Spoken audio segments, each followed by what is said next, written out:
Hello everyone. तो class 10 maths NCERT की आज हमारी क्लास 7। इसके पहले ऑलरेडी 6 क्लासेस आ चुकी हैं जो कि एकदम अपडेटेड सिलेबस के अकॉर्डिंग है, जिसमें मैंने चैप्टर 1 और चैप्टर 2 बहुत अच्छे से खत्म कर दिया है। यहाँ पर लिंक आ रही होगी, आप यहाँ पर देख सकते हैं या फिर आप प्लेलिस्ट में जाकर वहाँ से देख लीजिएगा। ठीक है, आज हमारा जो है वो है क्लास 7, जिसमें हम लोग चैप्टर 3 स्टार्ट कर रहे हैं। चैप्टर का नाम है pair of linear equation in 2 variable. ठीक है, ये हमारा चैप्टर का नाम है और पहला क्वेश्चन आपके सामने पहले में पहला जो है वो आपके सामने लिखा हुआ है। ठीक है, तो पहले हम थोड़ा सा चैप्टर का पोस्टमार्टम कर लेते हैं, समझ लेते हैं चैप्टर का मतलब क्या है। ठीक है, तो चलिए, हिंदी में लिखा होगा, आप समझ ही रहे होगे। रैखिक समीकरण दो आपके चर राशियों के साथ, ठीक है, उनका युग्म है ये। तो चलिए समझते हैं। देखो, पेयर का मतलब क्या होता है? दो। ठीक है, पेयर का मतलब दो। लीनियर इक्वेशन का मतलब क्या होता है? ऐसी इक्वेशन जिसकी डिग्री क्या हो? डिग्री क्या हो? 1 हो। ठीक है, पेयर का मतलब दो, ऐसा इक्वेशन जिसकी डिग्री क्या हो? 1 हो। यहां तक बात समझ में आ गई। और दो वेरिएबल, वेरिएबल कितना हो? दो। अब वेरिएबल में मान लो, क्या मान लो? x और y। ठीक है, तो हमें एक ऐसी इक्वेशन बनानी है जिसमें वेरिएबल एक्स वाई हो और डिग्री उस इक्वेशन की क्या हो? डिग्री का मतलब हाईएस्ट पावर कितना हो? 1 हो। और इक्वेशन कितनी होनी चाहिए? दो इक्वेशन होनी चाहिए। ठीक है, तो जैसे देखो, मान लो मैं एक मान लिया ax, या फिर ऐसा मान लो, एक क्यों ले, x + 2y = 7। ठीक है, अगर हम इसको ध्यान से देखें तो इसमें कितनी वेरिएबल? 1 और 2, दो वेरिएबल x y। ठीक है, अच्छा, डिग्री, हाईएस्ट डिग्री इसकी कितनी है? दोनों की जगह कितना है? 1, तो डिग्री क्या हो गई? 1। तो यहां तक तो मामला सेट है। लीनियर इक्वेशन है? Yes sir. दो वेरिएबल है? Yes sir. बट क्या पेयर है? नहीं, पेयर नहीं है। क्यों? क्योंकि ये एक ही इक्वेशन तो है। अब एक और मैं लिख दूं, जैसे 3x - y = 7। अब ये भी क्या, ये लीनियर इक्वेशन है? जी हाँ। क्यों?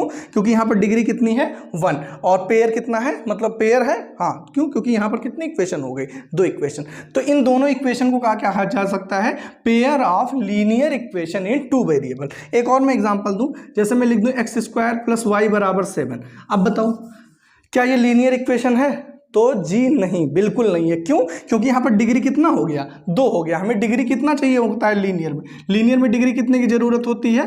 1 की जरूरत। और यहाँ पर डिग्री कितना हो गया? 2। तो ये एग्जाम्पल में फिट नहीं बैठेगा। समझ गए? तो इसका मतलब ये वाला सर एग्जाम्पल सही है। अच्छा, अगर ये वाला एग्जाम्पल सही है तो इसका मतलब ऐसे बहुत सारे एग्जाम्पल बन सकते हैं। ये वाला जो एग्जाम्पल सही है, ऐसे बहुत सारे एग्जाम्पल बनेंगे। अब उन एग्जाम्पल को हम कितना ऐसे लिखेंगे? तो उसके लिए हमें क्या मिला? एक स्टैंडर्ड फॉर्म हमको दे दिया गया। एक स्टैंडर्ड फॉर्म क्या दे दिया गया? देखो, दिया क्या गया, जैसे यहाँ पर इसका कुछ ना कुछ कोफिशिएंट रहा होगा, तो उसको मान लिया a1 हो गया। ठीक है, x तो x ही रहेगा, और इसको क्या a1 और इसको क्या b1 मान लिया, और इसको a2 मान लिया, इसका कोफिशिएंट क्या मान लिया? b2। तो ओवरऑल जो हमारा इक्वेशन बना स्टैंडर्ड वाला, वो ऐसे, यहां पर मैं लिख देता हूं ताकि आपको समझने में कोई दिक्कत ना हो। a1x + b1y + c1 = 0। ये पहली इक्वेशन है। क्या ये लीनियर है? जी सर। यहाँ पर x की पावर और y दोनों की मैक्सिमम पावर कितनी है? 1। तो इसका मतलब ये लीनियर, लेकिन दो चाहिए, तो हमें क्या लेना पड़ा? a2x + b2y + c2 = 0। अब ये क्या हो गया? Standard form of linear equation in 2 variable हो गया। समझ गए ना? जैसे क्वाड्रेटिक इक्वेशन का स्टैंडर्ड फॉर्म क्या पढ़े हो? ax² + bx + c = 0। तो ये क्वाड्रेटिक इक्वेशन का स्टैंडर्ड फॉर्म होता है। ठीक है, मतलब यहाँ पर वैल्यू किसकी चेंज होती थी? a, b और c की वैल्यू चेंज होती थी। ऐसे ही सिमिलरली यहाँ पर भी क्या होगा? a1 b1 c1 की वैल्यू चेंज होगी, a2 b2 और c2। तो ये होता है आपका pair of linear equation in 2 variable. अब हमें इस क्वेश्चन में क्या करना है? हमें क्या करना है? Form the pair of linear equation. हमें इक्वेशन को बनाना है। ठीक है, इसकी मदद से क्वेश्चन के, और क्या करना है? And find their solution graphically solve करना है। अच्छा, यहाँ पर कितने पेयर ऑफ लीनियर इक्वेशन है? सॉरी, कितने इक्वेशन है? तो दो इक्वेशन है। और कितनी वेरिएबल है? x और y। तो इसका मतलब इस यहाँ से किसकी किसकी वैल्यू निकलेगी? x और y। जितने नंबर ऑफ इक्वेशन होते हैं और जितनी वेरिएबल होते हैं, उतना ही वैल्यू आता है x और y का। ठीक है, समझ गए? चलो, बहुत अच्छी बात है। तो इसका मतलब सॉल्व करने का मतलब हमको x और y की क्या निकालना है? वैल्यू निकालना है। ठीक, चलो, लेकिन हमें फॉर्म करना पड़ेगा। ये थोड़ा सा ट्रिकी काम होता है कि हमें इक्वेशन कैसे हम फॉर्म करेंगे। तो इक्वेशन फॉर्म करने के लिए बस आप मुझे फॉलो करते रहिए, गारंटी है कि आपको इक्वेशन फॉर्म करने में कोई दिक्कत नहीं आएगा। ठीक है, तो चलो मैं आपको समझा देता हूँ इक्वेशन फॉर्म कैसे होता है। उसके लिए आपको क्वेश्चन बहुत अच्छे से पढ़ना पड़ेगा। तो चलो पढ़ लो मेरे साथ। उसमें क्या है? 10 स्टूडेंट ऑफ क्लास 10, मतलब क्लास 10 के 10 स्टूडेंट हैं। ठीक है, two part in maths quiz, maths की जो क्विज होती है उसमें उन्होंने पार्टिसिपेट किया। इफ नंबर ऑफ गर्ल, अब भाई अगर जो 10 स्टूडेंट हैं तो उसमें कुछ गर्ल रही होंगी और कुछ बॉय रहे होंगे, ठीक है। तो वही कह रहा है गर्ल जो हैं वो boy, girl if number of girl is 4 more than boys, बस यही बहुत इंपॉर्टेंट लाइन है। नंबर ऑफ गर्ल जो हैं वो 4 ज़्यादा हैं किससे, लड़कों से। कौन ज़्यादा है, गर्ल ज़्यादा है। गड़बड़ी हम लोग इसमें यही कर देते हैं, जुड़ना रहेगा बॉय वाले में, कर देंगे गर्ल वाले में। तो जो तरीका मैं सिखा रहा हूँ उसको अच्छे से करो, 110% गलती नहीं होगी, ठीक है। बस इतना अभी समझते रहो कि नंबर ऑफ गर्ल जो है वो बॉय से क्या है, ज़्यादा है। और निकालना क्या है, नंबर ऑफ बॉय निकालना है और नंबर ऑफ गर्ल, है ना। यहाँ पर लिखा हुआ है find the number of boys and girls. तो सिंपल तरीका, जो निकालने को कह रहा है वही लेट कर लो, इससे बेस्ट कुछ नहीं होता, ठीक है। तो लेट कर लो, क्या लिखोगे, लेट सोल्यूशन यहाँ पर लिखो, let number of boys is equal to कितना मान लेते हैं, x, and number of girl, जो निकालने को कहे उसी को लेट करते हैं, इससे आसान कुछ नहीं है। तो नंबर ऑफ बॉयज और गर्ल निकालना है तो दोनों को क्या कर लिया, x और y लेट कर लिया, ठीक है। अब ध्यान से समझिएगा भाई, according to question first condition, पहली कंडीशन क्या है, फर्स्ट, या फिर केस 1 लिख लो, जो भी मन कहे आप कह सकते हो। चलो मैं फर्स्ट कंडीशन ही लिख देता हूँ। फर्स्ट कंडीशन मतलब प्रश्नानुसार प्रथम स्थिति, फर्स्ट कंडीशन पढ़ो जरा। अच्छा, नंबर ऑफ बॉय और नंबर ऑफ गर्ल अगर हम इन दोनों को मिला दें तो इससे क्या आ जाएगा, total number of student in the class आ जाएगा। एग्री हो ना भाई, बॉय और गर्ल को मिलाकर ही तो टोटल आएंगे। तो मेरे according number of boys and girl कितने हैं, एक्स और वाई दोनों को मिलाकर कितना हो जाएगा, सिंपल सर ये जो हो जाएगा वो हो जाएगा एक्स प्लस वाई, ये मेरे according total number of student. और क्लास में है कितने स्टूडेंट, 10 है। तो ये मेरे अकॉर्डिंग, ये क्वेश्चन के अकॉर्डिंग दोनों आपस में क्या होगा, बराबर। ये देखो एक पेयर, एक लीनियर इक्वेशन बन के तैयार हो गया कि नहीं हो गया। यहाँ पर a1 की वैल्यू x का कोफिशिएंट 1, b1 की वैल्यू कितना, y का कोफिशिएंट 1, c1 को इधर लेकर आ जाएंगे तो ये वाला 10 इधर आके -10 हो जाएगा। हालांकि अब इसकी कोई ज़रूरत नहीं है, ठीक। चलो सेकंड कंडीशन, बस मुझे कोई समझा दे तो मैं समझ जाऊँ कि उसको आ गया। सेकंड कंडीशन बहुत ध्यान से करना पड़ेगा, पहली कंडीशन तो आसान देता है। मैंने आपको पहले ही बताया था, ज़्यादा कौन है, नंबर ऑफ गर्ल्स ज़्यादा हैं। कितना ज़्यादा है, 4 ज़्यादा हैं। तो एक तरफ मैं लिखा बॉय और एक तरफ लिखा मैं गर्ल, आप भी एग्जाम में ऐसे ही लिखोगे, और दोनों को करना है बराबर, ठीक है। आई थिंक चीज़ें क्लियर होंगी, दिख रहा है। हाँ, एक तरफ लिखा मैं बॉय और एक तरफ लिखा गर्ल, ठीक है। दोनों को करना है बराबर। अच्छा, ज़्यादा कौन है, ज़्यादा तो सर नंबर ऑफ गर्ल्स, मतलब गर्ल्स जो हैं वो क्या है, ज़्यादा हैं। कितना ज़्यादा है, 4। और इसका मतलब कम कौन है, बॉय। अब बताओ, कम बॉय है और ज़्यादा गर्ल है, तो कम वाले में ऐड करोगे तब तो वो ज़्यादा वाले के बराबर हो पाएगा, समझ रहे हो ना। तो ऐड किस में होगा, +4 किस में होगा, बॉय में। बॉय कम है भाई, इसमें ऐड कर दो और ये किसके बराबर हो गया, कम वाले के बराबर हो गया, ठीक है। अच्छा, किसी के दिमाग में आ रहा हो सर अगर हम यहाँ पर ये जो ज़्यादा है इसको कम कर दें -4 तब भी सही हो, लेकिन माइनस में मैं जाने से बचता हूँ भाई। वही तो बात हुआ, इस 4 को उधर भेज दो तो -4 हो जाएगा, ठीक। लेकिन कोशिश किया करो ऐड करने की। मैं फिर से समझा रहा हूँ, ये बॉय और ये क्या, गर्ल, ठीक है। इन दोनों को करना है बराबर, हर क्वेश्चन में आपको यही काम करना होता है। तो अगर बॉय को गर्ल के बराबर करना है, और यहाँ पर ज़्यादा कौन है, गर्ल ज़्यादा है, गर्ल ज़्यादा है, कम कौन है, बॉय। तो बॉय अगर कम है तो बॉय में ऐड कर दो तो ज़्यादा वाले के क्या हो जाएगा, बराबर। वही चीज़ यहाँ पर लिखा है, ठीक। ये आपका क्या हो गया, पेयर ऑफ लीनियर इक्वेशन आपका फॉर्म हो गया, ठीक। आई थिंक कोई डाउट नहीं है। अब जो काम शुरू होता है वो क्लास 9th का काम शुरू होता है। क्लास 9th आप अच्छे से तो पढ़े होंगे, ऐसा हम आपसे उम्मीद कर सकते हैं, बट कोई बात नहीं भी पढ़े हो तो भी मैं आपको समझाने के लिए यहाँ पर आया हूँ, ठीक है। तो समझो ध्यान से। अब 2 इक्वेशन फॉर्म हो गई, हमें क्या करना है, इनसे ग्राफ प्लॉट करना है। कोऑर्डिनेट ज्योमेट्री जो था आपका 9th में उसी से रिलेटेड है, ये हमें ग्राफ प्लॉट करना है। ग्राफ प्लॉट करके उन इक्वेशन को, मतलब दोनों लाइन को ड्रॉ करना है। इस लाइन से एक ग्राफ प्लॉट करेंगे, इस लाइन से एक ग्राफ प्लॉट करेंगे, दोनों का जो इंटरसेक्शन पॉइंट होगा वही क्या होगा, इसका x और y की वैल्यू देगा। कैसे, चलो बताता हूँ, ध्यान से सुनना। सबसे पहले एक इक्वेशन लेकर जाओ, पहली वाली, तो ये लेकर गए x + y = 10, ठीक है। चलो भाई, तो यहां से आप क्या किया करो, चाहे x बराबर चाहे y बराबर लिख लिया करो, ठीक है। तो मान लो मैं x बराबर लिखा तो कितना होगा, 10 - y, क्लियर है। कोई डाउट नहीं है। अब यहाँ पे क्या करते हैं, चाहे x बराबर चाहे वही, आपकी फ्रीडम है, ठीक है। मैं यहाँ पर आपको याद होगा उसी का एक काम कर रहा हूँ, एक बॉक्स बना लेता हूँ और मिनिमम 2 लेकिन मैक्सिमम में 3 बना लेता हूँ ताकि ग्राफ अच्छे से बन पाए, ठीक है। अच्छा, अब क्या करो, अब यहाँ पर वैल्यू सब्स्टिट्यूट करना होता है, मतलब हमें कुल मिला जुला के पॉइंट्स निकालना है, कोऑर्डिनेट निकालना है। कोऑर्डिनेट निकालने का मतलब x और y की वैल्यू निकालना होगा। तो x बराबर में लिख लिया, y की वैल्यू जगह पुट कर दूंगा। अब आपका मन कर रहा हो सर अगर हम यहाँ से y बराबर लिख दे, कोई दिक्कत की बात नहीं, जो मन करे वो लिखो, एकदम सही है, बस कैलकुलेशन सही करना। अगर मैं y की जगह मान लो कितना रख दिया, 5 रख दूं, y की जगह कितना 5, तो x कितना आएगा 10 माइनस 5 मतलब 10 में से 5 आ जाएगा। कोई समस्या नहीं है। अच्छा, कोई कहे सर हम 50 रख दें, तो भैया रख दो 50, तो y 50 यहाँ पर तो रख दोगे, लेकिन जब यहाँ पर y आपको 50 दिखाना पड़ेगा तो सोच समझ के रखना, ठीक है। इसके आगे मैं नहीं कुछ कहूँगा, ठीक। तो ऐसी वैल्यू रखो जो दोनों आसपास आ जाए ताकि रिप्रेजेंट करने में हमको कोई प्रॉब्लम ना हो। अच्छा, मान लो y की जगह आप 6 रख दें, रख सकते हैं, 6 रखे तो x कितना 10 माइनस 6 मतलब 4 आ जाएगा, 4 आ गया, कोई डाउट नहीं है। चलो, अच्छा कोई कहा सर अगर हम एक काम करिए, अब यहाँ पर आप क्या कर दीजिए, 4 रख दीजिए, y की जगह 4 रख दो, कोई दिक्कत नहीं। तो 10 माइनस 4 x कितना आ जाएगा 6, आ गया ना, कोई समस्या नहीं है। तो ये क्या हो गया, इस इक्वेशन के 3 कोऑर्डिनेट मैंने निकाल लिए। मिनिमम 2 निकालना होता है, 3 निकाल लोगे तो और अच्छा ग्राफ प्लॉट होगा, ठीक। सेम काम जो इस इक्वेशन के साथ किए हो वही काम इस इक्वेशन के साथ भी करना है। और यहाँ तो बना बनाया मिला है y बराबर, यहाँ पर y बराबर x प्लस 4 तो बना बनाया मिल गया, तो कोई समस्या ही नहीं। अब तो खाली बक्सा बना के सॉल्व कर देना है। तो चलो भाई बक्सा बना लो, ये x और ये क्या y, ठीक है। अब की बार वैल्यू किस में रखेंगे, इधर वाले में रखें ताकि तुरंत हमें वाला मिल जाए। इधर भी रख सकते हो, लेकिन ये फिर इधर ला के माइनस सॉल्व करने में दिक्कत होगी ना, तो आसान वाला काम करते हैं। x की जगह मान लो मैं 1 रख दिया, रख सकता हूँ x की जगह 1, तो y कितना मिल गया 4 और 1 मिलकर कितना 5। अच्छा, किसी के दिमाग में सर अगर 0 रख दे तो रख दो, कोई समस्या नहीं।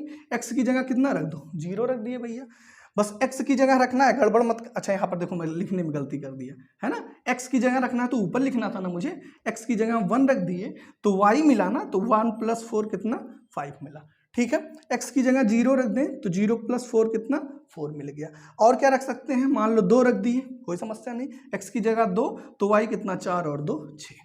तो ये हमारे पॉइंट्स हो गए रेडी। अब हमको सिंपल इनको क्या कर देना है, ड्रॉ कर देना है और उसके बाद सॉल्व कर देना है, नथिंग एल्स, ठीक है। चलो भैया कर देते हैं, बहुत आसान काम है ये। इसको आपको ग्राफ मिलेगा एग्जाम में, आपको वहाँ से उसी से सॉल्व करना रहेगा, बट यहाँ मैं आपको समझाने के लिए समझा दे रहा हूँ, कोई समस्या की बात नहीं है। ये x और ये y, ठीक है। चलो क्या कर लेते हैं, सब पॉजिटिव है, निगेटिव तो कोई आया नहीं है, तो पॉजिटिव वाले को ड्रॉ कर लेते हैं। पॉजिटिव x वाला मैक्सिमम कितना गया है 6 गया है, x वाला 6 गया है, और y वाला मैक्सिमम कितना गया 6। तो x पे 1 2 3 4 5 6, समझ गए ना भाई। भाई पॉजिटिव x एक्सिस तो यही होता है, x पॉजिटिव इधर होता है और y पॉजिटिव ऊपर होता है, x निगेटिव इधर होता है, y निगेटिव इधर होता है। हमें सब पॉजिटिव है तो पॉजिटिव वाला खाली में, y पॉजिटिव 1 2 3 4 5 6, कोई डाउट नहीं है। चलो, अच्छा हो सकता है थोड़ा बहुत इधर उधर हमारा इंटरसेक्शन हो जाए तो x की वैल्यू इधर उधर हो जाए, लेकिन आप जब ग्राफ पे प्लॉट करोगे एग्जैक्ट, क्योंकि कहीं मैं गैप हो सकता है ज़्यादा कर दिया हूँ, कहीं कम कर दे रहा हूँ, अपने समझ से तो सही लिख रहा हूँ, लेकिन हो सकता है गैप इधर उधर हो जाए, तो वो मेंटेन कर लीजिएगा, ठीक है। अच्छा, पहले इस वाले लाइन का बनाओ, तो जब x तो y भी, x 5 तो y भी 5, तो 5 5, तो देखो x पे 5 इधर गए और y पे 5 इधर गए, तो ये वाला कहेगा इधर से आओ, ये वाला कहेगा इधर से आओ। तो ओवरऑल अभी मैं इसको रफ कर दूंगा आपके समझाने के लिए, ये हो गया। और यहाँ पर कितना आ जाएगा 5,5, ठीक है। इसको मैं रफ कर दे रहा हूँ, आप भी इसको बनाइएगा नहीं, है ना, क्योंकि फालतू में प्लॉट करने में दिक्कत होगी। तो ये 5 और ये 5, ठीक है। आई थिंक सही ही बना होगा, हाँ ठीक है, कोई दिक्कत नहीं, तिरछा हो जाता है लिखते समय। जब x 4 है तो y कितना है 6 है, जब x 4 है तो y कितना 6, ये देखो ये हो गया, इधर से 4 लेकर आया और इधर से क्या लेकर आया 6। अगर मैं और सामने से लिखूं, तिरछा लिखूंगा तो गड़बड़ होता है, तो ये इधर कहीं आएगा, ठीक है। तो यहाँ पर हम ड्रॉ कर सकते हैं, ठीक है। हमेशा पहले x ड्रॉ करते हैं फिर y, तो ये कितना हो गया भैया 4,6 हो गया सर। और फिर x 6,4, तो ये 6 हो गया और ये इधर से कितना हो गया 4 हो गया। लो भैया ये भी ड्रॉ हो गया सर, तो ये कितना हो गया 6,4। यही आपको खाली करना है। ये मैं आपको बता दूं मैं आपसे कि सिंपल मैं 9th की चीज कर रहा हूं, है ना, एक्स्ट्रा कुछ नहीं कर रहा हूं। अब इनसे जाते हुए आपको एक लाइन प्लॉट कर देनी है, जो कि आपको कोई समस्या होना ही नहीं चाहिए। कर दिए ना, ये इस लाइन की क्या हो गई, इक्वेशन हो गई। समझ गए? चलो ऐसे ही इसको भी कर देना है। तो जब x 1 है तो y कितना है 5 है। कर दो भैया, x 1 तो y 5, तो x इधर से 1 लेकर आया और ये इधर से 5 लेकर आया। ठीक है, तो यहां कहीं आ जाएगा 1,5। ठीक है, ये 1,5। ठीक है, लगभग बनना चाहिए, बाकी देखते हैं। जब x पर कुछ नहीं जाना है तो y पर 4 चले जाना है। x पर कुछ नहीं जाना है, इधर उधर कहीं नहीं, y पर लेकिन 4, तो y पर 4 तो भैया यहीं आ जाओगे ना भाई। x पे ना इधर गए ना इधर गए, y पर खाली 4 चले गए। समझ गए ना, 0 4 का मतलब। जब x पर 2 तो y पर 6, जब x पर 2 तो y पर 6, तो 2 वाला इधर से चिल्लाएगा इधर आओ, और ये कहेगा 6 इधर आओ। इंटरसेक्शन पॉइंट यही हो जाएगा। ठीक है, इनसे जाते हुए फिर अगेन एक क्या करो, ग्राफ प्लॉट कर दो। तो ये ग्राफ कुछ ऐसा होकर चला जाएगा। समझ गए ना? अब इनको अगर ध्यान से देखो तो यही इनका इंटरसेक्शन पॉइंट है। अब देखो यहाँ पर x कितना है, तो लगभग 3 दिख रहा है कि नहीं दिख रहा है? दिख रहा है ना भाई। वो 3 मैंने कहा ना कि जब आप स्ट्रेट लाइन ड्रॉ करोगे तो लगभग 3 के आसपास आ रहा है। और y कितना है, ये 6 है, और 6 के जस्ट ऊपर। ये एग्जाम में आप ग्राफ प्लॉट करे रहोगे तो वहां पर डायरेक्ट देख लेना, 6 3 कॉमा क्या आ गया, 7 आ गया। ठीक है, अच्छा, तो इसका मतलब x यहाँ पर 3 है और y कितना है 7। इसका मतलब x की वैल्यू यहाँ पर कितनी आ गई, 3 आ गई, और y कितना आ गया, 7 हो गया। इसका मतलब जो नंबर ऑफ बॉयज थे वो क्लास में कितने थे, 3 थे, और गर्ल्स कितनी थी, 4 थी। और नहीं 7 थी, सॉरी 7 थी। अच्छा, कितनी ज्यादा थी, मैं बार बार कह रहा था गर्ल्स कितनी ज्यादा हैं, 3 ये 7 ये, तो इसका मतलब 4 ज्यादा थी। ठीक है, इससे बेस्ट इतने अच्छे तरीके से आपको शायद ही कोई समझा पाए, क्योंकि मैंने बहुत समय लिया है। चैप्टर स्टार्ट किया, चाहता तो मैं डायरेक्ट क्वेश्चन, लेकिन मैं मतलब समझाया। ठीक है, आई थिंक समझ में भी आया। कमेंट आप लोग नहीं करते, ये गलत बात है, कमेंट करके जरूर बताया करो। ठीक है, ये नहीं कि अब यहाँ पर छोड़ दो और यहाँ पर 3 7 लिख दो, जी नहीं, यहाँ पर क्या लिखोगे, so number of boys and girls in class बराबर, बॉयज कितने हैं 3, गर्ल्स कितनी हैं 7, 3 and 7 रेस्पेक्टिवली। ठीक है, इंग्लिश वाले भाई क्या लिखेंगे, अतः कक्षा में बालकों की संख्या या लड़कों की संख्या 3 है और लड़कियों की संख्या 7 है। बस काम खत्म, इससे आसान कुछ नहीं हो सकता भाई। अच्छा, आपको लगे सर गलत तो नहीं है कहीं, आ जाओ। टोटल लड़के कितने थे क्लास में, x + y कितने होने चाहिए, 1 3 1 7, दोनों को ऐड करो 10 हो गया कि नहीं, बस काम खत्म। यहीं से मुझे थोड़ा सा आइडिया लग गया था कि अगर ये 3 है तो ये 7 ही होगा। ठीक है, आई थिंक समझ पाए होगे। तो ये सब अच्छे क्वेश्चन की कैटेगरी में आते हैं। पहले देखो फॉर्म करना होगा, बनाना पड़ेगा, उसके बाद फिर इक्वेशन बनाओ, उसके बाद सॉल्व करो। मतलब चीज़ें इतनी आसान नहीं है, आपको बहुत ध्यान से करोगे तभी समझ में आएगा। ठीक, तो समझ में आ गया होगा। चलो अब हम लोग करेंगे नेक्स्ट क्वेश्चन। तो नेक्स्ट क्वेश्चन करने से पहले आप एक काम करिए, वीडियो पॉज करिए, इसका चाहे स्क्रीनशॉट ले लीजिए या फिर आप नोट कर लीजिए कॉपी में। ठीक है, जो भी आपको सही लगे। इसके बाद मैं क्वेश्चन 2 राइट करता हूँ। ठीक है, तो आई थिंक आप नोट कर लिए होंगे। अब मैं क्वेश्चन नंबर 2, मतलब फर्स्ट पार्ट हो गया, अब फर्स्ट का सेकेंड पार्ट में कराने जा रहा हूँ, उसके लिए क्वेश्चन राइट करना पड़ेगा। तो जस्ट अ मिनट। तो क्वेश्चन आपके सामने भाई फर्स्ट का सेकेंड लिखा हुआ है। इस क्वेश्चन को आप चाहें तो एक बार वीडियो पॉज करें और खुद से ट्राई कर सकते हैं, अदरवाइज मैं बताने जा रहा हूँ। ठीक है, देखो ऐसा कुछ क्वेश्चन है कि 5 पेन है। आप मान लीजिए मार्केट गए, ऐसे पहले इसको समझने पहले जो मैं समझा रहा हूँ समझो। आप मान लो मार्केट गए, ठीक है, और आप दुकानदार से कहे कि ऐसा है अंकल, आप हमें दे दो 2 पेंसिल दे दो। ठीक है, 2 क्या कर दो, पेंसिल दे दो। ठीक है, और आपने बोला 2 पेंसिल दे दीजिए, और आपने कहा ऐसा करिए कि 3 पेन दे दीजिए। ठीक है, उसने कहा ठीक है बाबू ले लो। और फिर आपने ये भी पूछा कि अच्छा ये बता दीजिए एक पेंसिल है कितने की, तो उसने कहा एक पेंसिल 5 की है और पेन जो है वो 10 रुपए का है, एक का दाम है ये। ठीक है, तो अब मैं कहूँ दुकानदार को आप कितना रुपया दे के आओगे, कहोगे जो कहेगा वो दे देंगे। नहीं भाई ऐसा मत करिएगा, जो नहीं कहेगा वो नहीं देंगे, हम भी जोड़ घटा लेंगे। ठीक है, एक पेंसिल का दाम अगर 2 रुपया है, सॉरी मैं क्या बोल रहा हूँ, एक पेंसिल का दाम अगर कितना है 5 रुपया है, तो 2 पेंसिल ले रहे हो तो 2 पेंसिल का दाम कितना हो जाएगा, 10 रुपया हो जाएगा। समझ गए, तो पेंसिल वाला ये मामला क्लियर हुआ। मैंने क्या किया, जो एक का दाम था उसको जितना ले रहे थे उतने से क्या कर दिया, मल्टीप्लाई कर दिया। वैसे ही एक पेन का दाम कितना है, 10 रुपया है, तो फिर 3 पेन का कितना हो जाएगा, एक वाले से जितना रुपया है उतना को क्या कर दो, 1 रुपए का जो दाम है जितना ले रहे हो उससे क्या कर दो मल्टीप्लाई, तो कितना हो जाएगा 10 तियां 30, मतलब ऐसे कर लो 3 गुणे 10 बराबर 30, उसको कितना रुपया दे के आओगे 40। यहाँ ये मैं समझाना चाह रहा हूँ कि जितना 1 रुपए का मतलब एक पेंसिल या पेन का जो कॉस्ट होता है एक का, उसमें मल्टीप्लाई कर देते हैं जितना हम ले रहे हैं, तो इससे ये पता चल जाता है कितना रुपया देना है। समझ गए? ऐसे ही क्वेश्चन में है, कह रहा है 5 पेंसिल और 7 पेन, 5 पेंसिल 7 पेन का जो टोटल कॉस्ट है वो कितना है 50 रुपया है। ठीक है, और आपको निकालना क्या है, cost of 1 pencil and 1 pen. तो अगर मैं एक पेंसिल का दाम मान लूं x रुपया, एक पेन का मान लूं y रुपया, तो एक का मैंने माना x, तो आप 5 ले रहे हो तो 5 का कितना हो जाएगा 5x, वही तो यहां पर समझाया हूं। एक का 10, 2 ले रहे हो तो 10 दूना 20 टोटल दाम होता है। ठीक है, ऐसे ही 7 पेन, एक पेन का y, तो फिर 7 पेन का 7y, तो 5x 7y ये टोटल हुआ, जैसे यहां पर ये टोटल हुआ था, तो वैसे ये 5x 7y टोटल रुपया मेरे अकॉर्डिंग कितना है 5x प्लस 7y, और क्वेश्चन में कितना दिया है 50, तो दोनों को ऐड करके एक इक्वेशन यहां से बन जाएगी। ठीक है, ऐसे ही सेकंड वाली भी बन जाएगी। आई थिंक मैं जितनी बात समझा पाया हूँगा आपको, जो अगर आप ध्यान से सुने होंगे। ठीक है, तो अब क्वेश्चन में कुछ खास बचा नहीं है, बस फॉर्मेलिटी बची है, वही मुझे कर देना है। मैंने आपको ऑलरेडी बताया है, जो निकालना है वही लेट करते हैं। सोल्यूशन में आ जाइए, क्या लिखेंगे, cost of 1 pencil and 1 pen, तो पहले लिख लो लेट, और इधर ही लिखते हैं let cost of 1 pencil is equal to x rupees. ठीक है, आई थिंक चीजें विजिबल होंगी। अच्छा हाँ ठीक है, कोई दिक्कत नहीं। कॉस्ट ऑफ 1 पेंसिल कितना x rupees, and cost of, ये एग्जाम में आप मत करिएगा, आप पूरा लिखिएगा, 1 पेन कितना मान लीजिए y रुपया। ठीक है, अदरवाइज एग्जामिनर को लगेगा टाइम पास कर रहा है ना, बोर्ड वाले में ये सब बहुत ध्यान देते हैं। अच्छा ठीक है, तो अब अकॉर्डिंग टू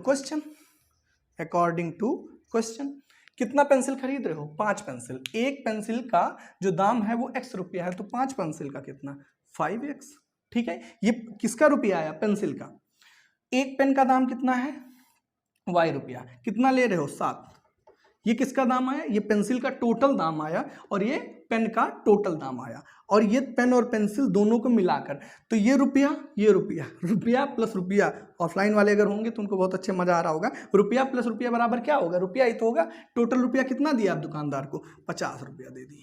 चलो भाई, एक इक्वेशन बनकर तैयार हो गई। क्लियर है? चलो बहुत अच्छी बात। सेकंड कैसे बनेगा, सेकंड में सिंपल है सर, अब पेंसिल कितना ले रहे हो 7, तो एक पेंसिल का दाम अगर x है तो 7 पेंसिल का कितना हो जाएगा 7x, सही बात है ना भाई, 7x। पेन और पेन कितना ले रहे हो 5, तो एक पेन का y है तो 5 पेन का 5y, और दोनों मिलाकर कितना रुपया दे रहे हो अब की बार तो सर 46 दे रहे हैं। तो ये लो भाई, दोनों इक्वेशन बनकर तैयार हो गई है। अब सिंपल हमें क्या कर देना है, बॉक्स बना देना है, पॉइंट्स निकाल देना है, और जहां इंटरसेक्ट होगा वो तो चलो जल्दी से कर देते हैं बिना किसी देरी के। सर अभी को आपने सिखाया कि यहां पर मैं लिखता हूं, कट हो रहा है थोड़ा सा, यहां लिख देता हूं, देखो जस्ट अ मिनट, ये रुपीस, पहले यहां से लिखो, इस इक्वेशन को यहां मैं ले आता हूं ताकि समझा पाऊं अच्छे से। देखो मैंने कहा था चाहे x बराबर चाहे y बराबर कोई एक लिख दो, तो यहां से मान लो 5x बराबर मैं लिख दूं तो कितना होगा 5x बराबर, अगर मैं निकालना चाहूं तो यहां से लिख सकता हूं 50 माइनस 7y लिख सकता हूं ना भाई, चाहे x बराबर चाहे y बराबर लिखना, तो मान लो मैं x बराबर निकाल रहा हूं, तो x बराबर कितना 50 माइनस 7y, ये 5 यहां पर क्या हो जाएगा डिवाइड में आ जाएगा। ठीक है, यहां तक कोई डाउट नहीं है। क्या करेंगे, पुराना काम बक्सा बनाएंगे सर, बक्सा बना दो भाई, ये रहा, ये हो गया x, ये हो गया y, मिनिमम 2 बनाना है, चाहो तो 3 बना लो।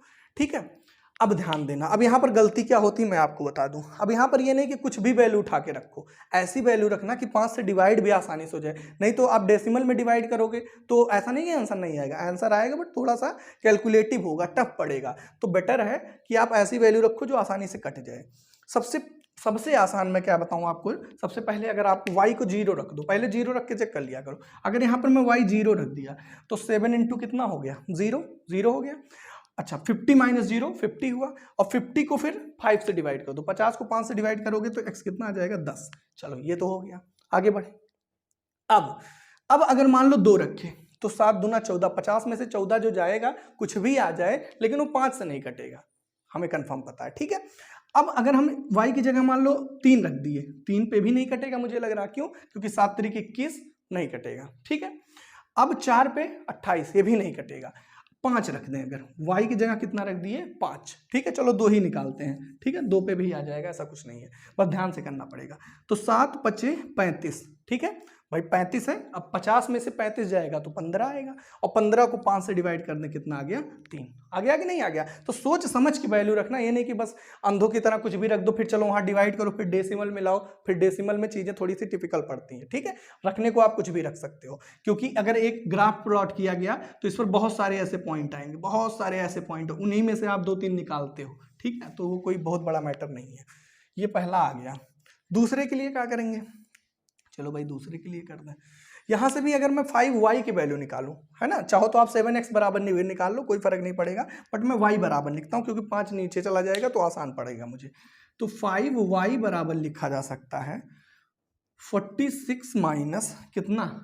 7x, ठीक है। तो यहां से y बराबर कितना हो जाएगा? 46 माइनस 7x अपॉन में कितना? 5। कोशिश हम करते हैं कि डिवीजन वाला ऐसा कुछ नंबर रखें कि डिवीजन वाला आ जाए, जब नहीं आएगा तो डेसिमल में रखना ही पड़ेगा, ठीक है। तो चलो भाई बहुत अच्छी बात है, बराबर बॉक्स बना लो। चलो 2 ही करना है तो यही बता सकते हैं, ये हो जाएगा सिंपल आपका x और ये कितना? y, ठीक है। चलिए अब अच्छा कुछ गलत तो नहीं है? 7x, हाँ 7x प्लस 5y, ठीक है, कोई दिक्कत नहीं है। अब यहाँ पर सोच पाना थोड़ा सा मुश्किल है, बट चलो सोचते हैं क्या दिक्कत है। अगर 1 रखते हैं तो 7 1 जा 7, और 46 में से 7 जाएगा, जो भी आएगा 5 से नहीं कटेगा। 0 पर भी अब की बार काम नहीं बना क्योंकि ये 46 आ गया। 3 रखें तो 7 3 जा 21, ये शायद कब काम बन जाएगा। 46 अगर x किसकी जगह रख रहे हो? x की जगह रखना है, ध्यान देना। x की जगह मान लो 3 रखें, 7 3 21, तो 46 में से अगर 21 जाएगा तो 5 2 कितना आया? 25 आया, और 25 को 5 से डिवाइड कर लेंगे, 55 25, ठीक है। पहला तो चलो भाई हमारा किसी तरह काम बन गया, ठीक है। अच्छा 28, 4 रखें, नहीं होगा। 4 रखे, 5 रख दें, अगर 5 रखने पर भी नहीं होगा। 7 5 35, 46 35 नहीं होगा। 6 रख दें, 42, 7 6 42, नहीं भाई 42 में ये तो 4 आ जाएगा, कोई मतलब ही नहीं। मतलब अब ये समझ लो अब तो आगे ही चला जाएगा तो कोई मतलब नहीं रह जाएगा। 42 7 7 49, अच्छा आ जाएगा शायद। 7 अगर रख दें, अगर नहीं आएगा। 7 7 नहीं सर, देख लेते हैं, ये हो जाएगा 49, और यहाँ पर कितना? 46, ये भी कहाँ आएगा, कोई मतलब ही नहीं है, ठीक है। 8 56, हाँ अब देखो ध्यान से, 8 पे काम बन रहा है, निगेटिव बटा रहा है तो आने तो क्या फर्क है। 8 अगर हम रख दें x की जगह, ये 8 रख दिए, 7 8 56, ठीक है। तो 46 माइनस 56 -10, कोई दिक्कत नहीं, -10 5 से डिवाइड होगा, -2। क्लियर हो गया? चलो भाई बहुत अच्छी बात है। तो आई थिंक समझ पाए होगे। तो ये थोड़ा सा हेक्टिक पड़ गया। अब भाई हमें ग्राफिकली सॉल्व करना है तो मेरी मजबूरी है। सोल्यूशन निकालने के लिए तो टोटल 3-4 मेथड हैं, आगे आप पढ़ेंगे भी। ग्राफिकल है, उसके बाद सब्स्टिट्यूशन है, एलिमिनेशन है, क्रॉस मल्टीप्लिकेशन, सिलेबस से हट गया क्रॉस मल्टीप्लिकेशन, बट मैं बता दूंगा अगर आप कहेंगे कॉमेंट करके, ठीक है। लेकिन अब अगर एग्जाम में कह देगा ग्राफिकली तो ये, अदरवाइज ये सब क्वेश्चन बहुत ईजी है, जब मैं अगला मेथड सिखाऊंगा आपको। चलो ये आपका हो गया।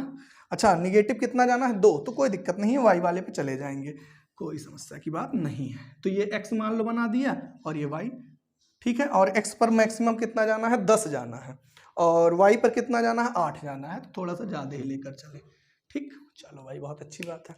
अब क्या करें सर? सिंपल बना लेते हैं।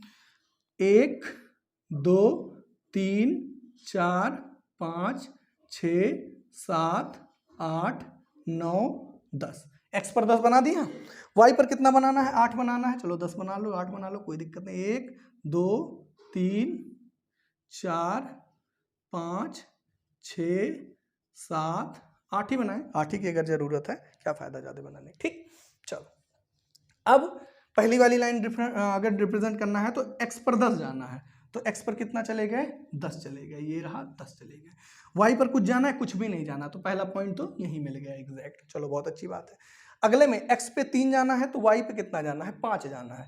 x पर 3, ये रहा सर 3, y पर कितना 5, ये रहा सर y पे 5। अगर इन दोनों को हम मैच कराएं थोड़ा सा तो ये यहाँ कहीं आकर इंटरसेक्ट कर जाएंगे, मतलब यही पॉइंट हो जाएगा। इसको मैं रफ कर दूंगा, ठीक है। अब इन दोनों को क्या कर देना है, सिंपल ज्वाइंट कर देना है, ठीक है। इससे एक लाइन आपकी बनकर तैयार, ठीक। चलो अगला, x पर 3 तो y पर 5, ये देखो किस्मत सेम ही मिल गया, कुछ करने की जरूरत ही नहीं। यहाँ भी 3 5, मतलब x और y 3 5 ही रहा होगा। चलो यहाँ पर भी x पर 3, तो फिर अगेन यही पॉइंट मिला, ठीक है। अच्छा, और x पर कितना 8, x पर कितना हो गया, ये हो गया 8, और y पर कितना -2, तो y पर -2 मतलब ये x y है तो निगेटिव वाला आएगा, तो यहाँ पर क्या आ जाएगा -2, तो 8 इधर से -2 इधर से, तो यहाँ कहीं क्या आ जाएगा, इंटरसेक्शन, ठीक है। इसका मतलब एक पॉइंट तो 3,5 ये रहा, दूसरा 8,-2, मतलब दूसरी लाइन कुछ ऐसे कह सकते हैं। यहाँ से जैसे मुझे अभी ये ज्वाइंट करना है तो ये मैं ऐसे कुछ लेकर जाऊंगा। अब ये देखो तिरछा घूंचा हो रहा है क्योंकि डायरेक्ट ड्रॉ कर रहा हूँ, ठीक है। ये आपका हो जाएगा, ठीक। बट हमें इससे खास कोई मतलब नहीं है, हमें तो किससे मतलब है, दोनों का इंटरसेक्शन पॉइंट, और दोनों का इंटरसेक्शन पॉइंट ऑलरेडी क्या आ चुका है, 3,5। तो इसका मतलब x भी यहाँ, अब यहाँ पर देखो x कितना है 3 और y कितना है 3 के, x है 3 और y कितना है 5, तो यहाँ पर क्या लिखोगे, here x is equal to 3 और y इज इक्वल टू 5। इसका मतलब कहा जा सकता है कि कॉस्ट ऑफ 1 पेंसिल कितना था, 3 रुपया था, और कॉस्ट ऑफ 1 पेन कितना था, 5 रुपया था। ये आप नीचे लिख देंगे। Let so here cost of 1 pencil is equal to, लिख लीजिए, cost of 1 pencil is equal to 3 rupees और cost of 1 pen is equal to 5 rupees. I think समझ पाए होगे, कोई डाउट नहीं होगा। मैंने अपनी तरफ से सारी जो पॉसिबल तरीके हो सकते थे वो मैंने आपको अच्छे से समझाया, ठीक है। इससे आसान तो भाई मेरे हिसाब से कोई तरीका नहीं है खास, ठीक है। तो ये क्वेश्चन नंबर 1 और 2 काफ़ी समय लिया, बट ये समय लायक था, मतलब ये ऐसा क्वेश्चन था कि इसको समझाना बहुत ज़रूरी था। अगर मैं अच्छे से ना समझाऊं तो ये कर भी नहीं पाओगे आप। मैंने अच्छा खासा इस पर समय दिया है और आपको अच्छे से समझ में आया भी होगा, नहीं आया तो भी कमेंट करो, आया तब भी कमेंट करो, ठीक है। आपको लगता भले है आधा घंटा 15-20 मिनट की वीडियो, बट उसके पीछे मान के चलिए अगर आधे घंटे 20 मिनट की वीडियो तो 1 घंटा लगभग लेकर जाती, जस्ट डबल समझ लो। तो आधा घंटा मतलब 1 घंटा, 20 मिनट मतलब 40 मिनट, ठीक है। क्योंकि उसको फिर कि क्या करना, एडिट करना, उसके पहले सारी व्यवस्था करना, तो भाई समय के सबको पास प्रॉब्लम रहता है, बट कोई दिक्कत नहीं है। मैं क्लासेस को रेगुलर कर रहा हूँ और करता भी रहूँगा, बट जहाँ पर मुझे फील होगा कि अब रुक जाना चाहिए मैं रुक जाऊँगा, लेकिन मैं 50-60 मान के चलो कि 7-8 चैप्टर 6-7 चैप्टर तो 50% करा ही दूंगा, ठीक है। बट उसके बाद आपका कमेंट जब आएगा तभी मैं स्टार्ट करूँगा, ठीक है। तो वीडियो कैसी लगी कमेंट करके बताना। मिलते हैं नेक्स्ट वीडियो में, थैंक यू अभी के लिए, ठीक है। चलो मिलते हैं।